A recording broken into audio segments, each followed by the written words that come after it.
of my coverage of the ridiculous responses from the mainstream liberal media when it comes to what is going on with Ukraine and Russia. Now, that situation, honestly, guys, there's new information coming out every single minute, okay? So it is a developing situation. So I feel like at this point, right, it's probably best to cover some of the ridiculous responses rather than the situation itself, because it is ever evolving, right? New things are coming out all the time about what is happening, okay? It's a fluid situation. So that being said, we're going to talk about The View, right? And these old ladies' opinions on what is happening in Ukraine and Russia. And nobody should be surprised to hear them have some very, very, very silly and, in my opinion, uninformed takes on what's going on. But before we get out, I just want to let you guys know, if you like my commentary, you like my channel, you want to support my channel, you can do so using the links in the description below. You can support the Patreon, you can support the PayPal, you can support the merch. There are multiple ways to support the channel if you would like to do so, including getting yourself one of these racist mugs, right? A mug that basically reminds people of the definition of racist in 2022, which basically is anybody who disagrees with the Democrat Party, right? So if you want to cop your racist mug, you can do so at the merch store. So that being said, let's go ahead and get into this silly take from The View in regards to what's going on in Ukraine and Russia. Well, yesterday, President Biden slammed Russian leader Vladimir Putin for flagrantly violating the international law by sending Russian troops into the Ukraine. Now, Biden vowed to impose crippling sanctions that would cut off Russia from Western finance. But you know who seems to be so much more impressed by Putin's moves on this? Take a look. I went in yesterday and there was a television screen, and I said, this is genius. Putin declares a big portion of the Ukraine. Putin declares it as independent. Oh, that's wonderful. So Putin is now saying it's independent, a large section of Ukraine. I said, how smart is that? And he's going to go in and be a peacekeeper. Here's a guy who's very savvy. I know him very well, very, very well. By the way, this never would have happened with us. Had I been in office, not even thinkable. This would never have happened.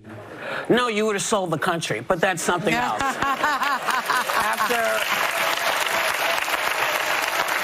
wouldn't have happened. That is the dumbest remark, and a lot of people in the GOP right now are buying this lie. Yeah. That he would have solved the problem. He would have said, here is Ukraine. Yeah. Take it. Yeah. What evidence do you have to support that claim? Right? What evidence do you have to support that claim?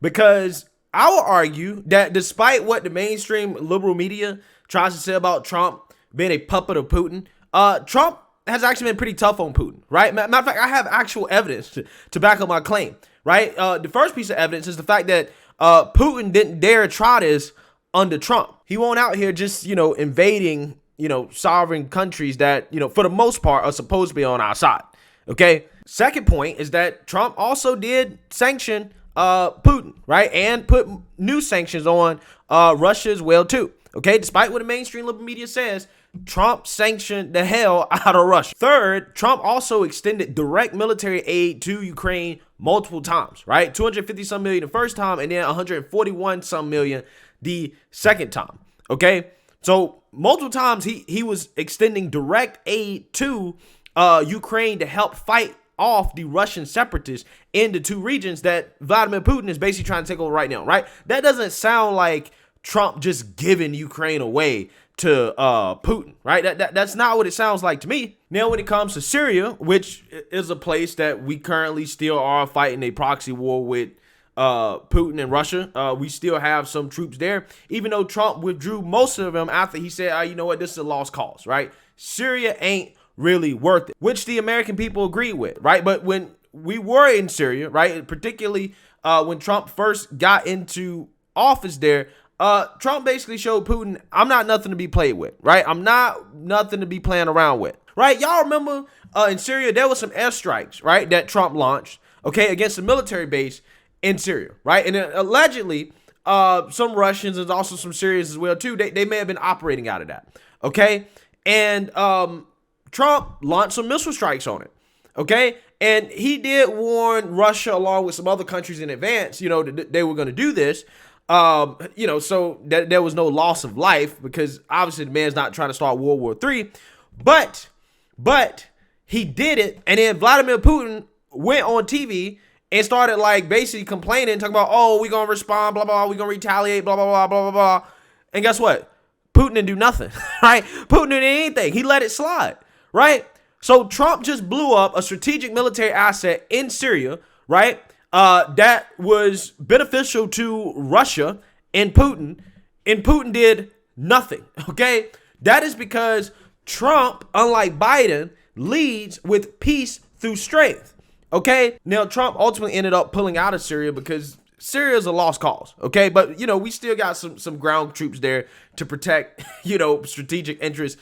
But my point is that Putin was careful in regards to how he dealt with Trump, okay? And Trump's decision to withdraw from Syria didn't really have anything to do with Putin as much as it had to do with, just dealing with that situation in general was just a headache, right? And a waste of money and a waste of resources, right? Didn't really have anything to do with Putin, okay?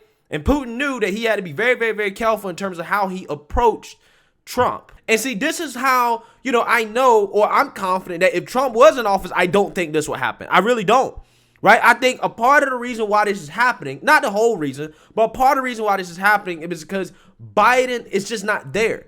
Biden is a weakling, right? People get on Trump for being crazy, okay? But you need to be a little crazy, right? There's a reason why people fear Putin so much, because everybody knows that he's a little crazy, okay? And Trump, again, being a little madman, right? That deters people from effing with us. Right? It is what it is. Again, I use this example all the time. But look at what happened to Soleimani. Right? Everybody was like, oh, it's about to be World War III when Trump clapped Soleimani, because Soleimani was messing around while embassy in Iraq, allegedly. Right? And people thought that we were going to get in World War III with Iran. You know what Iran did? Iran launched some missiles into the dirt. Right? And then they went back and told their people that they rained down hell on us, even though they didn't do anything. Why is that? Because they know if they would have retaliated, like Putin knows, if he would have retaliated in a certain way, Trump a crazy guy, right? Trump might elevate, okay? And that's why they didn't do anything, right? And Trump still got his way. Again, that is peace through strength, okay? That's not Biden though, right? That's not Biden. Again, I'm not necessarily advocating for war, just the threat of that, right? The threat that if Putin says, hey, you know what? If I make this move, Trump might do something crazy. I might wait, right? Let me wait another 4 years or whatever. Yeah, I seriously do think that Putin was thinking that way. That's why none of this happened under Trump, right? But it happened under Obama with Crimea. It happened in 2008 with Georgia, right? Putin has shown that, yeah, he's willing to make moves depending on who's in office. He didn't make those moves under Trump for a reason.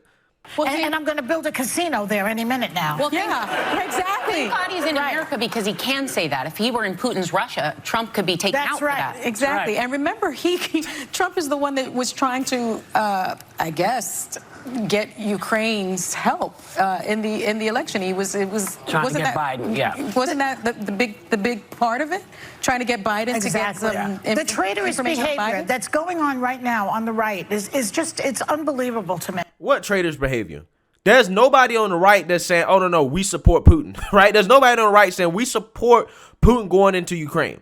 But there's a lot of people on the right that are saying, listen, we don't necessarily want to get in a war with Putin over this, okay? And the argument from the right, a lot of people say, well, if Trump was in office, Putin wouldn't even try this in the first place, right? Because regardless of whether or not we actually want to get in a war, right, the threat of we don't know what these people are going to do, we don't know what this guy will do, that deters stuff like this from happening, okay? I mean, that's the point. But again, apparently in 2022, right, if you're anti-war, then apparently you support Putin, right? You're a traitor if you're anti-war. Again, this is what the mainstream liberal media does every single time the U.S. wants to get into a war. They come out here and say anybody opposed to this is a traitor, right? Just like what happened in Iraq, okay? If you came out against going into Iraq, right, to take out Saddam, okay, because he had weapons of mass destruction that we never found. If you was opposed to that, right, then you were labeled as a traitor, okay? And they're doing the exact same thing right now with people on the right that are simply saying, no, we militarily should not get involved with this, okay? Now, when it comes to the sanctions and stuff like that, hey, that's a whole nother ball game. It's going to hurt America, but it's also going to hurt Russia as well, too. And in the long term, I think Russia will actually lose more than they'll gain, from these sanctions that are going to hit the Russian economy, right? The Russian people are going to suffer, okay? And in the long term, this could show Europe that, hey, you should not be dependent on Russia, right? Crazy guy Putin, okay? Because a lot of this, involves the Nord Stream 2 pipeline, okay? The pipeline between Russia and Germany, okay? Russia already supplies about 40% of Europe's energy needs, okay? And with Nord Stream 2, if that would have been activated, then it would have been even more. Basically, Europe would have been very, very, very dependent on Russia for energy, which would have created some diplomatic issues for us in regards to leverage and control over Europe versus Russia, okay? So with that being said, Russia pulling this move long term is probably not going to bode well for them, right? Economically, it's not. They're going to probably lose more economically than they're going to gain from taking Ukraine, whether that's a few territories that basically already belong to Russia in Ukraine, or whether or not they take the whole country, which at this point we really don't know. But I would argue that economically with these sanctions, this is going to hurt Russia a lot in the long term. Now, it's going to hurt the U.S. too in the short term. But if anything, we should learn that we should not be so dependent on Russia, right? The U.S. needs to become energy independent, okay? We should supply the energy, not just for ourselves, but hey, if we want Europe to be dependent on us, let's let them get our energy from us too, right? Let's sell our energy to them too, right? We should be building nuclear power plants all over the place. That's what we should do. Europe needs to stop all this old green renewable nonsense garbage. And let's drill more oil and let's go nuclear. That's the solution. Then at that point, you don't have to depend on Russia at all. That's how you really cripple Putin in the long term, right? Even if they take Ukraine. But again, with that being said, the genius in all this, which apparently saying that is traitorous, right? Giving Putin some credit for good military strategy or whatever, right? Or good timing, even though it's just subjectively true. We're experiencing a global supply chain crisis and inflation, right? So what he's doing, okay, and the sanctions that are going to come from what he's doing, okay, it's going to hurt Americans really, really, really bad, right? So it is worth having a conversation about, even if the sanctions hurt Russia in the long term more, right, was it worth hurting Americans now at a time in which Americans are hurting more than we ever have recently with inflation, right, and the already high gas prices that we're paying, okay? That's the question. And I think Tucker is arguing maybe it might not be worth it right now. So, hey, that's a different conversation. But the right is not supporting Putin when they say that we don't want to be in a military conflict. But essentially, that's the argument that people like, these people are using, right? Well, having grown up in a country that fought this fascism, we are now becoming the people that we fought. Well, they'd like us to be. Yeah, Joe Biden is becoming the fascist, right? That's who you should be talking about. He's the fascist. Become the people that we fought. Because after decades of conservative warnings about the threat posed by Russia, Tucker Carlson had a different take last night. Take a look. Why do I hate Putin so much? Has Putin ever called me a racist?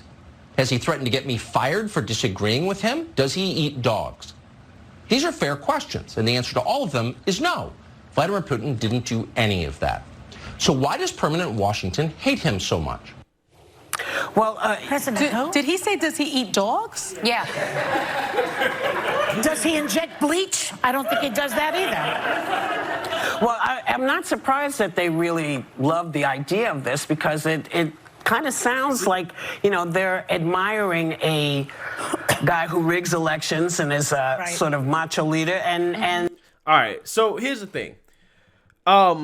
What Tucker has been saying and the points he's been making is flying over the liberal media's head, because not only Tucker is saying stuff like this, but also Tulsi Gabbard saying stuff like this as well too. What they realize and what they are low-key admitting that the mainstream liberal media won't admit is that this is not as simple as Putin bad, right? And that the U.S. must protect democracy at all costs. Kind of like what the Democrats are trying to argue. I think that one thing that we all agreed upon, the attack on the Ukraine by the Russians is an attack on democracy. Putin is terrified by the prospect of a democracy at his border.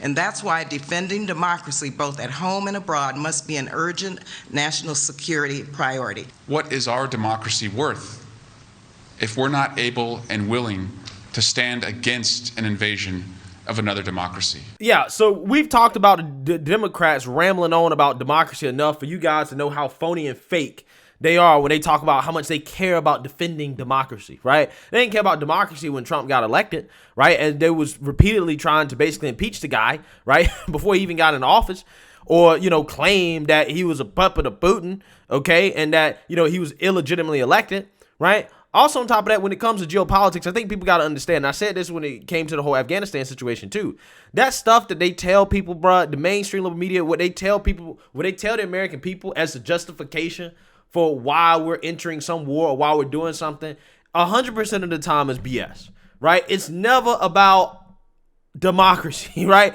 It's never about women's rights. It's never about any of that stuff, okay? Because if it was about democracy, why the hell are we allied with Saudi Arabia? That's not a democracy. Countries like Jordan, some of these other Middle Eastern oil monarchs, some of these countries in Africa, okay, that are not democracies. The United States is allied in supporting plenty of countries that are not democracies. It's not about that, right? What it's about is about resources and strategic military asset / location. That is what Ukraine is about, right? Particularly when we talk about resources, we're talking about energy, and then we're also talking about strategic military assets and location, okay?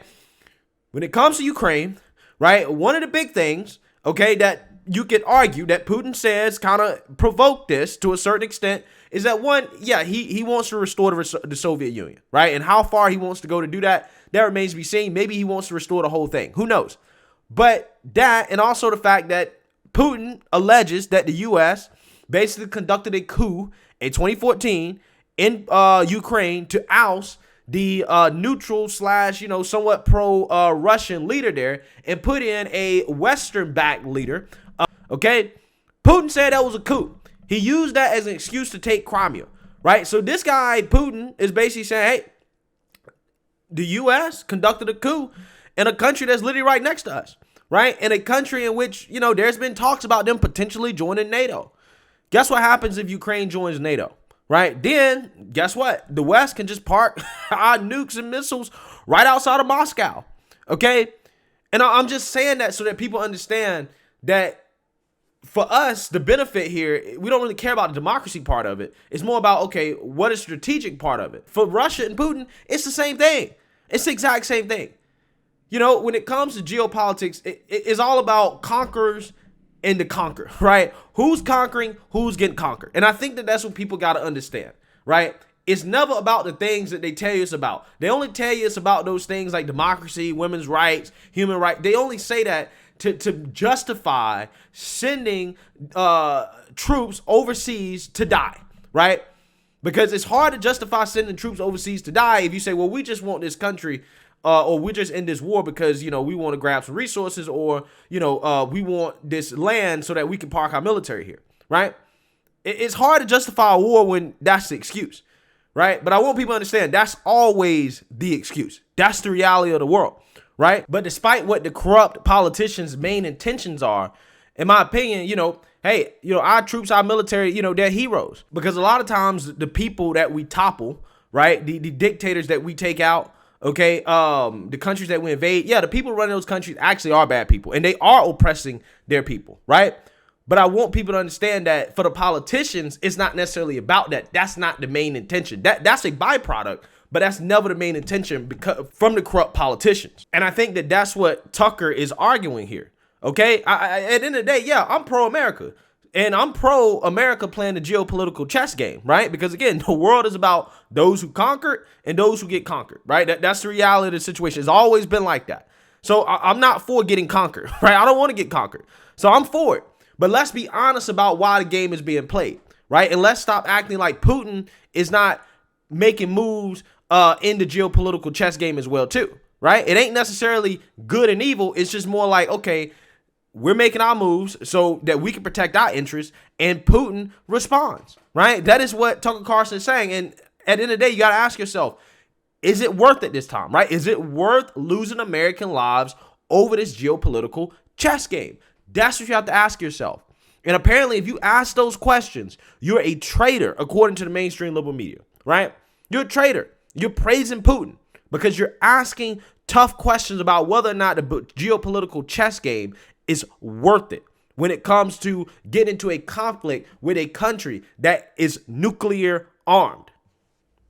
And it just has rampant human rights violations. Yeah, and it's an all bright nation. Yeah, and it does not. It's a very all bright nation.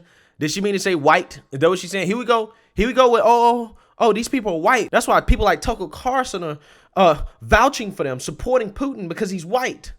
These people are ridiculous. Very, very Christian nation. Here we go. And they are not good to LGBTQ people or people of any color. So Tucker Carlson, again, I want y'all to understand, Tucker Carlson is supporting Putin, aka not want to get into a war with Putin, because Russia is white, they're Christian, they don't like LGBTQ people, and they don't like colored people.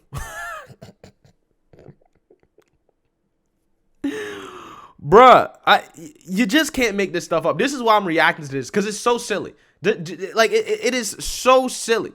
Everything that is a disagreement with the establishment Democrat Party is racist according to these people, right? I mean, and there are no exceptions, right? There are literally no exceptions, right? This is the craziest mental gymnastics I've ever seen in my life. This idea that the right is supporting Putin because he's white, right? Because of white supremacy. It blows my mind. They just completely ignore the fact that Ukraine is white, right? This is a conflict between Eastern Europe, okay? Mostly white people, right? Incredible stuff.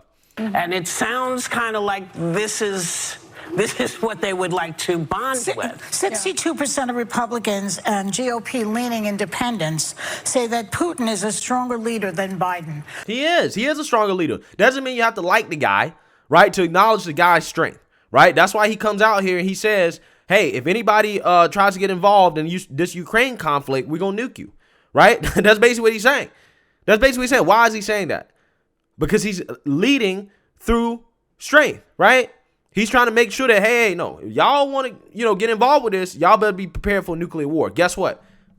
Nobody's going to want to get involved, right? Because nobody wants that, okay? Now, is he bluffing? He probably is. But, again, that is strength. Well, if you're a dictator and you tell your people we're doing this and they jump to it, then you're a stronger leader. We can't even get you to wear a mask. What are you talking about? I know. What are you talking about? It's like upside down. Yeah, no, what's actually bizarre is really believing that conservatives / Republicans, people on the right, support Putin. That's actually really what's bizarre. And what's even more bizarre is believing they support Putin because of his race or, some other crazy thing, right? That's actually what's really bizarre to me, is looking at everything out the lenses of race. You can't analyze anything without throwing in race, okay? It's absolutely incredible. But let me know what you guys think. Make sure you like, comment, and subscribe. Most importantly, share a Black conservative perspective. Peace.